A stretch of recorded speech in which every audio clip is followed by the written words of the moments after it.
آنکھیں بند کے وہ پرسکون سی سو رہی تھی، چہرے پر دنیا جہاں کا اطمینان تھا۔ شارپ کو دلی سکون ہوا۔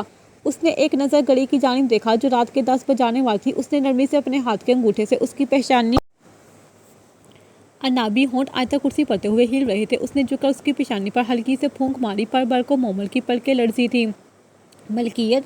کچھ پہلے اسی کا داخلدہ لفظ اس کی کانوں میں گونجا تھا۔ وہ گھبرا کر اس سے دور ہوا، دل میں عجیب سی کھلبلی مچتی چلی گئی۔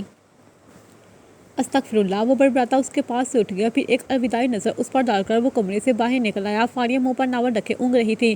مس فاریہ! اس کے پکارنے پر وہ فوراً سیدھی ہوئی۔ میں جا رہا ہوں، آپ مومل کا خیال رکھیے گا۔ شارپ نے اسے ہدایت کی تو اس نے ہمیشہ کی طرح اپنا سر اس بات میں ہلایا۔ وہ لمبے لمبے ڈگ برتا فلیٹ سے نکل آیا۔ گاڑی سٹارٹ کر کے اس نے مین روڈ پر ڈال دی۔ 10 منٹ سے بھی کم کے وقت میں وہ رمین کے گھر کے باہر تھا۔ ایک مس بیل دینے پر وہ اسے گیٹ سے باہر نکلتی نظر آ گئی تھی۔ السلام علیکم! کیا احوال ہیں جناب؟ ہمیشہ کی طرح اس کے گلے لگتی وہ کھنکتی ہوئی آواز میں بولی۔ وعلیکم السلام! ابھی تک تو اچھے ہی ہیں، 10 دن بعد کیا ہوں گے کچھ پتہ نہیں۔ اسے جواب دیتے شارپ نے بڑی سنجیدگی سے مذاق کیا تھا۔ رامین نے شکوہ کناں نگاہوں سے اس سے گھورتے ہوئے اس کے شانے پر مکہ مار تو شارپ نے مسکراتے ہوئے گاڑی آگے بڑھا دی۔ رامین ہنستے کھلکھلاتے ہوئے اسے اپنے دن بھر کی روداد سنانے لگی، جس پر وہ اسے کافی حد تک خوش اخلاقی سے جواب دیتا رہا تھا۔ بلاش پر وہ رامین کی سنگت انجوائے کیا کرتا تھا۔ وہ جانتا تھا کہ آج کی رات کا اختتام صبح ہونے والا ہے، کیونکہ اس کے پہلو میں اس کی زندگی کی خوبصورت ترین لڑکی تھی۔ میرا دل نہیں چاہ رہا، زبردستی مت کرو اینا۔ اینا اسے مختلف صورت دکھا رہی تھی۔ جب وہ بیزار سی ہوتی اسے ٹوک گئی۔ آپی پلیز آہستہ بولے، تیمی نے سن لیا تو وہ شروع ہو جائیں گی اور پھر ان کو چپ کروانا مشکل ہو جائے گا۔ اس کی جانب جھکتے ہوئے اینا نے سرگوشی کی۔ ان کا تو کام ہی بولنا ہے۔ اپنے آنسو پینے کی کوشش کرتی وہ بڑبڑائی۔ اینی یہ شال اوڑھو ذرا انا کو۔ ویلویٹ کی نیوی بلو شال اینا کی جانب اچھالتے ہوئے ماہم آپی نے خوش دلی سے کہا۔ اینا نے شال کھینچ کر کے نگاہوں کے سامنے کی۔ شال پر نفاست سے گتھا میرون اور گولڈن تلے کا کام آنکھوں کو خیرہ کر رہا تھا۔ اینا نہیں، انا مدھم آواز میں بولی۔ اوڑھنا تو پڑے گی آپی۔ اینا نے دانت نکالتے ہوئے شال اس کے سر پر ڈال دی۔ تبھی وہ بریف کیس ہاتھ میں تھامے لاؤنج میں داخل ہوا تھا۔ سب سے پہلے اس پر نوین کی نظر پڑی تھی۔ ارے اسحاق بھائی بھی آ گئے! تالی بجاتی وہ پرجوش سی ہو کر اچھلی۔ یہ تو اچھا ہو گیا، جہاں آؤ جواد، دیکھو تو سر یہ شال انا پر کیسی لگ رہی ہے، میں نے پسند کی ہے۔ اس کے قریب آتی ماہم مسکراتے ہوئے بولی تو اسحاق نے ایک سرسری نگاہ اس پر ڈالی جو مارے باندھے اینا اور نوین کے نرگے میں بیٹھی ہوئی تھی۔ نیوی بلو کلر میں اس کا سادہ چہرہ پرکشش لگ رہا تھا۔ اچھی لگ رہی ہے، نظریں چکاتے ہوئے وہ آہستگی سے بولا۔ صرف اچھی؟ بھائی کتنی تو اچھی لگ رہی ہے، کم از کم تعریف تو ٹھیک سے کریں۔ یہ اینا تھی جو اب ایک دوسری شال انا کو اڑا رہی تھی۔ ارے یہ کس الجھن فسادے میں بچے کو ابھی تو تھکا ہارا واپس آیا۔ اس کے سر پر ہاتھ پھیرتے ہوئے تائی نازیہ تیکھے پن سے گویا ہوئی۔ اینا سر جھٹکتی پا کر کچن میں چلی گئی۔ الجھن والی کیا بات ہے امی، اس کی شادی کا موقع ہے، یہ سب تو چلتا ہی ہے۔ ماں کے مقابل آتی ماہم آہستگی سے بولی۔ اسحاق نے ایک بار پھر انا کی جانب دیکھا جہاں نوین اس کی گردن سے نیکلس لگا کر دیکھ رہی تھی۔ اس پر وہ میرون شال اوڑھے بیٹھی تھی۔ وہ خاموش نگاہوں سے اسے دیکھتا رہ گیا جو ہمیشہ اس کی دسترس میں ہونے کے باوجود اس کی پہنچ سے دور رہی تھی۔ کوئی نہیں، کھا لے گا کھانا بھی، پہلے تم جہاں ہو میرے ساتھ۔ تائی نازیہ سے بحث کرتی ماہم اسے سب کے درمیان کھینچ لائی۔ بیٹے کی خود سری پر نازیہ تائی تلملا کر رہ گئی۔ آپی میں واقعی تھکا ہوا ہوں، انا جو لینا چاہتی ہے اپنی مرضی سے لے لے، مجھے جانے دے پلیز۔ بہن کی جانب دیکھتا وہ ملتین جاننا آواز میں بولا۔ بہت غلط بات ہے بھائی، آپ کو صرف انا آپی کے لیے تو جہاں نہیں بٹھایا، کچھ ہمارے لیے بھی پسند کر لے۔ اس کے لیے جلدی سے چائے لے کر آتی اینا نے مصنوعی خفگی سے کہا تو ورنہ چاہتے ہوئے بھی مسکرا دیا۔ میری پسند کسی کو پسند نہیں آئے گی اینا، اس کے ہاتھ سے مگ لیتے ہوئے وہ مدھم آواز میں بولا۔ نگاہوں نے ایک بار پھر انا کے چہرے کو چھوا تھا۔ اس کے یوں کہنے پر انا نے نظر اٹھا کر اسے دیکھا۔